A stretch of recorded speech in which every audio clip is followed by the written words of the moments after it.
네, 이재명 대통령의 대장동 재판도 연기된 가운데 정치권에서는 민주당이 추진 중인 이른바 재판 중지법을 놓고 신경전이 이어지고 있습니다. 여당이 이번 주 법안 처리를 보류한 가운데 야당에선 아예 철회해야 한다고 주장하고 있는데요. 국회로 가보겠습니다. 홍서영 기자. 네, 국회입니다. 민주당은 대통령에 당선된 피고인의 형사재판을 중지하는 내용의 형사소송법 개정안 등 쟁점 법안 처리를 보류했습니다. 내일 모레 본회의에서 처리 가능성이 점쳐졌지만 결국 본회의 개최가 무산되면서인데요. 노종면 원내대변인은 이와 관련해 대통령실과의 사전 교감 가능성을 시사했습니다. 발언 듣고 오시겠습니다. 원내 지도부 내부의 상의, 또 각 상임위와의 상의, 또 대통령실과의 상의, 이게 없을 수는 없죠.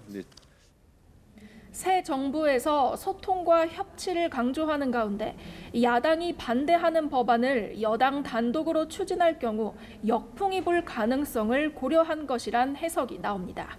이에 따라 쟁점 법안들을 언제 처리할지는 오는 금요일 출범하는 새 원내 지도부가 판단할 몫으로 넘어갔는데요. 조금 전 차기 원내대표 후보자들의 합동 토론회도 1시간가량 진행됐습니다. 김병기 의원은 자신의 국정원 근무 경험을 토대로 내란의 완전 종식을 위해 시스템을 정비하겠다고 약속했고요. 서영교 의원 역시 내란의 완전 종식을 위해 법사위에서 활동했다며 내란 특검법 등을 자신이 대표 발의했다고 강조했습니다. 한편 민주당은 정부의 추경 추진에는 적극 협조하며 최소 21조 원 이상의 추경 규모를 제시했습니다. 진성준 정책위의장은 소비 진작과 민생 회복에 집중해야 한다며 정부의 6월 안에 추경안이 처리될 수 있도록 준비를 서둘러 달라고 촉구했습니다. 네, 홍 기자, 국민의힘은 형사소송법 개정안을 아예 철회하라고 요구하고 있다고요?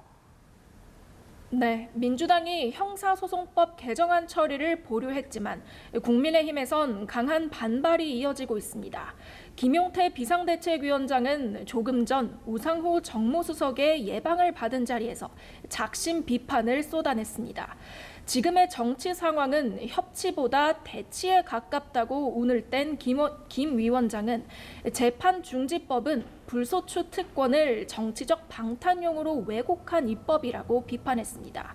앞서 권성동 원내대표도 대통령의 불소추 특권을 명시한 헌법 84조에 대해 새로운 재판을 위한 기소가 불가능하다는 뜻이라며 이미 진행 중인 재판은 멈출 필요가 없다고 주장했습니다. 그러면서 이 대통령을 향해 죄가 없다면 당당하게 재판 진행을 수용하라고 요구했습니다. 이 발언도 직접 듣고 오시겠습니다.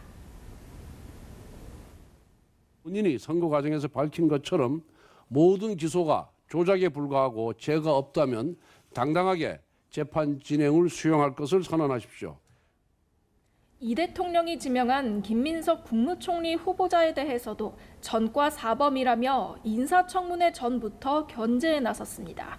권 원내대표는 대통령과 총리 모두 전과자인 죄인 주권 정부가 새 정부의 정체성이냐고 싸잡아 비판했습니다. 정부와 여당이 추진 중인 지역화폐 추경안에 대한 비판도 나왔습니다. 행안위 야당 간사인 서범수 의원은 포퓰리즘의 신호탄이라며 국민이 원하는 건 일회성 현금 살포가 아닌 지속 가능한 민생 대책이라고 꼬집었습니다. 지금까지 국회에서 전해드렸습니다.